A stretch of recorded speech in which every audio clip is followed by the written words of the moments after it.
এই বিদেশে থাকার বাইরে মূল একটাই কারণ, এক নিজের অর্থ স্বার্থ না থাকার কারণ, সংসার পরিচালনা করার জন্য, দুটো সংসারে আয় রোজগারের পথ করার জন্য, দুটো পয়সার জন্য। আর এই প্রবাস থাকার কারণে 2 মাস 6 মাসের জন্য থাকতে থাকতে কিন্তু বছর পার হয়ে যায়। কারণ একটা আশা করি আর একটা হয়ে বসে থাকে, আর একটা করি আর একটা হয়ে বসে থাকে।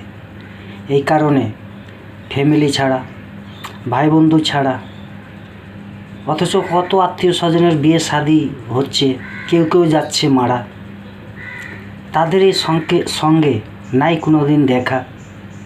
যে যাওয়ার তো সে চলেই যাচ্ছে। এই প্রবাসী জীবনটা এইরকমই ভাই, মনের দুঃখ মনেই আছে, কাকে জানাবো, কে বুঝবে এই হতভাগার কথা।